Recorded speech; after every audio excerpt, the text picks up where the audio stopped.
It's been a while since I've done a seed unpackaging. We've got 3 packages today. Our first one is from Baker Creek, so let's get to it. Hi, I'm Aubrey. This is Crybaby Sentimental Homestead, and I am completely obsessed with gardening. Let's go ahead and see what garden goodies we've got today. This first package was $13.18 with tax, and I ordered 3 packages and got 1 package for free. So the first seed variety here is called Glass Gem Corn. I have purchased this in the past and I planted it. I actually got seeds probably originally off of like eBay or something long time ago, back when I was part of a community garden, and I planted my corn seeds and it was absolutely beautiful. Now the ears were really small compared to like sweet corn, and it does take a little bit longer because you want it to dry, but they're really beautiful, absolutely beautiful, and they are called glass gem. Now I think almost like all like Indian corn, which all corn is Indian, but when we're talking about like the decorative varieties that are typically like multiple colors, there are lots of times orange and brown and green and so forth, and sometimes even blue, and they're just absolutely beautiful. And this particular variety has a lot more of the pastel colors, like the pinks and purples and light blues, so that's called glass gem. But I think all of the ornamental corns are absolutely beautiful, and I actually seed saved from some I got from the grocery store. Now with those, I don't know if they're GMO, so I'm not planting them at this time. But if I'm ever desperate, I have them as a backup. So I only plant non-GMO in my garden. And you can trust Baker Creek because that's what they sell. They sell heirlooms. They do sell some hybrids, but they're very clear about that. And hybrids are not evil. They're fine, you guys. This is glass gem corn, and it's really, really beautiful. It's, like I said, it's from Cherokee descent, so it's an Indian corn. They tend to be, I would say the stalks are actually shorter than I'm used to. And I'm not sure if that's typical of all like dry type corn varieties, but this is not sweet corn. When these dry, they are like little jewels. That's how I think of all of the ornamental corns. Now, these are edible. I don't eat them because they're just too pretty to eat. And honestly, I don't get a big enough, I shouldn't say I won't, but I haven't gotten a big enough crop where I feel like it's worth wasting the seeds. I like to save seeds like this in glass. I like to put them into like mason jars. You can put them into any kind of glass jar. I like to also save like pasta sauces and pickle jars, and I wash them out really good. And if they're dry, you can seed save your dry corn seeds in them, and they look absolutely stunning. So I wanted to grow them again because I really did enjoy growing them, and since they double as ornamental and also edible, it's one of those things in the garden that's just, it's a talking piece. It definitely opens up conversations when people see how beautiful they are. It's, and these were really easy. They were not difficult.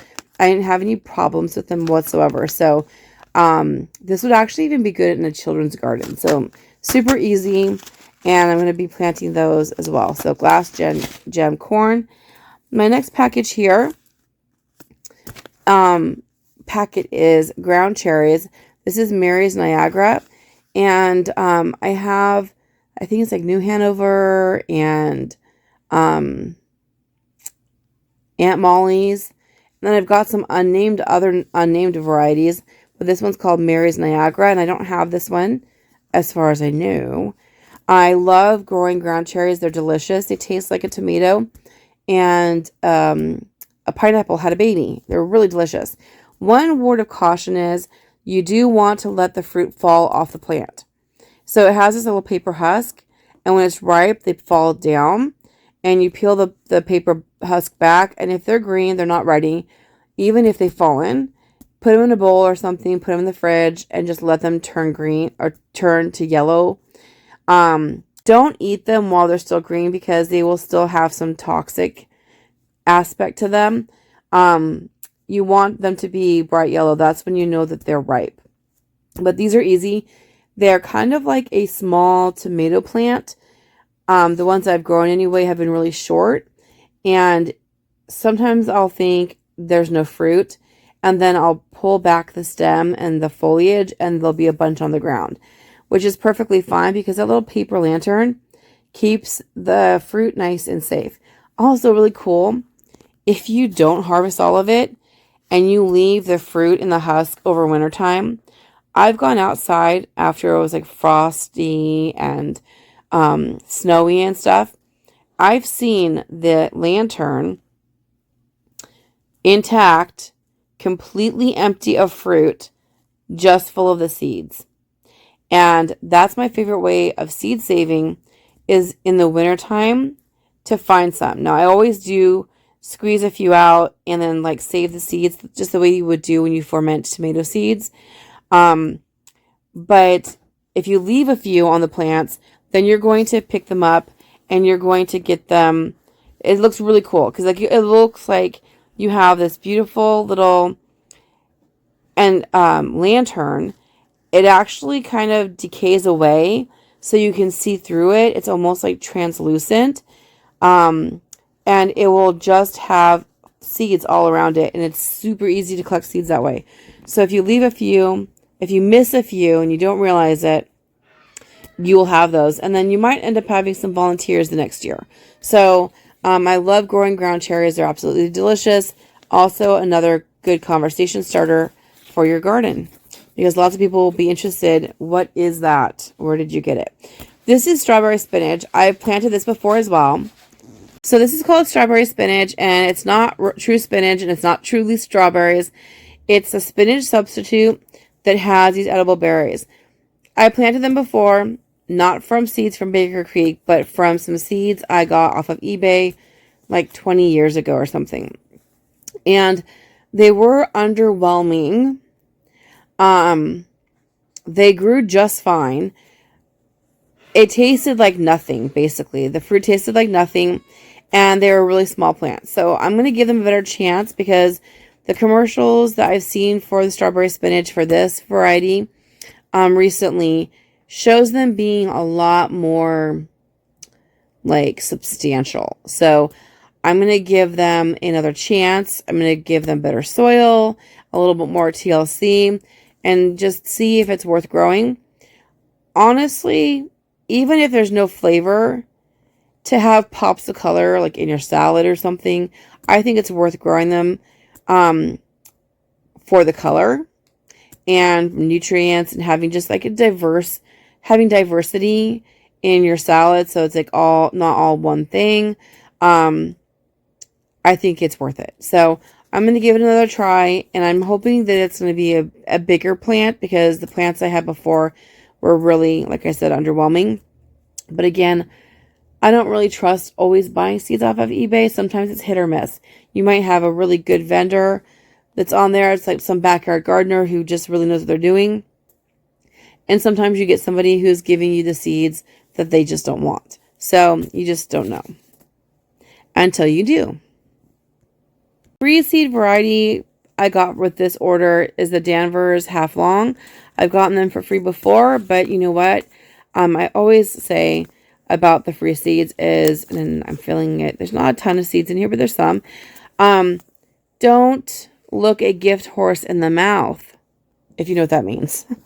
Don't criticize a gift. This is a gift, and most seed companies don't give gifts. And usually if I count out how many seeds are supposed to be in a packet, I usually get more seeds than they are required to give or that they say that they're giving on the packet. So already you're getting a few more than you're supposed to. And then you're also getting a free seed packet. So that's amazing. I don't know when I'm going to plant them. I'll probably plant them towards the end of summer so that because they do tend to do better in that weather going into the cold. Like not freezing, but into the cold. Also, cool note about carrots is like they're biennial. The greens are edible, and if you leave them too long, you can still eat them in the wintertime. Dig them up. It's like free refrigeration outside, right? But if you leave them even longer, the second season, the second spring, they're going to go to flower and to seed. Also, a lot of pollinators absolutely love carrot flowers. So if you like hoverflies and you want to attract a lot of beneficial insects, let a few of your carrots go to seed, and it's going to be absolutely beautiful.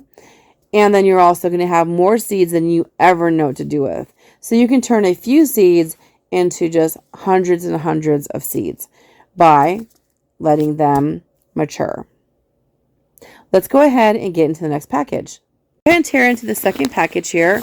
It's big, but if I remember correctly, there's not going to be very many seed packets because I like to buy some of my seeds in larger quantities. And I was right. In that one giant package, there's only one seed packet. This is one seed packet.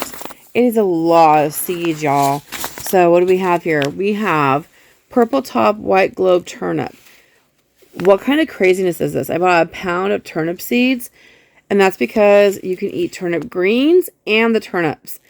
And what I've read is that if you don't like turnips so much and you're cooking them, the flavor can change based on how you cook them. So you can grow them for the greens, and you can grow them for the roots, and you can grow them for both. And then I have a whole pound of seeds. So there's enough seeds in here that I'm probably going to donate some to friends, family, colleagues, my students, as prizes, to my seed swaps and so forth as well, because I'm not going to be able to use a pound of seeds in a year. But to me, it's worth it because for the cost of a few seed packets, I'm getting a whole pound of seeds, and that's enough to share. I think that in this time of our society and so forth, that there are probably some issues with food security, and I would rather have this like as an insurance policy and know that there's plenty of food. So, I buy a lot of things in bulk. I buy a lot of seeds in bulk. I've got rutabaga seeds, all different kinds of lettuces and spinach seeds and squash seeds and just everything. Like everything I can get my hands on. Fennel and dill and fenugreek. So it's just a lot of fun to me, and they're very versatile, and I'm not going to let them go to waste.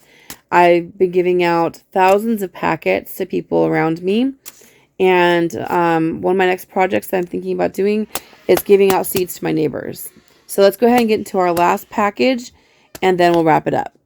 Got a package here from Food to Live, which I usually get off of Walmart.com. Let's see. I think it's just one package. Let's see what we have inside. So this is a whole pound of fenugreek. It's also called methy, and the seeds smell like maple syrup. And there's like this recipe where you put like a tablespoon, or I'm not quite sure how much, but I think that's what I've used. About a tablespoon in a cup of water, and you let it set overnight. And then you strain out the liquid and you drink the liquid. And but what's nice about this is that these are whole seeds. So what you can do is when you've done that, plant the seeds. And you can get a second use out of them because the seeds will sprout and they grow leafy greens that you can eat. Or you could let them go to seed again and then save the seeds from them and then use them and repeat the whole process again and again. So this is awesome. Awesome plant. Awesome resource. This is a pound of seeds for $14. It was $13.85, including the taxes and everything. So, and I found this off of Walmart.com, but you can go directly to their website too. That's Food to Live. Do like a price comparison. Ironically, sometimes it's cheaper to buy through a third party and sometimes it's not. So look at both. So if you go directly to Food to Live or also look at Walmart.com, you might even look at Amazon. But this is $14 for a pound. I know I've gotten it cheaper. Sometimes I buy it, I think, in a 5-pound bag, a really big bag. So this is a lot of seeds though, and I'm going to use them twice at least. So I'm going to soak them overnight, like a tablespoon or so at a time. Then the next day, the liquid will be what I drink. And then the seeds are what will already have been pre-soaked, right? And then they're more likely to germinate and they're faster to germinate. So that's the little hack I've gotten with fenugreek. You can also look up methi, METHI. And if you know of any other ways of using fenugreek, please pop a comment below. And if you have other ways of, like, if you're thinking my instructions are like not what you've done and you've done something better, let me know.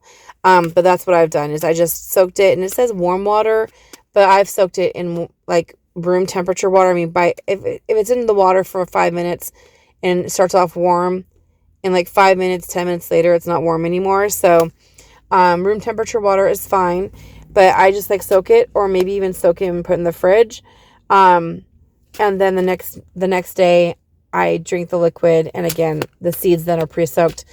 You can use a heat mat, but you don't have to when you're actually sprouting your seeds. Just put them in some soil and water them in, and you're good to go. Like with all seeds, don't let the soil dry out until the plants are well established. But it's awesome.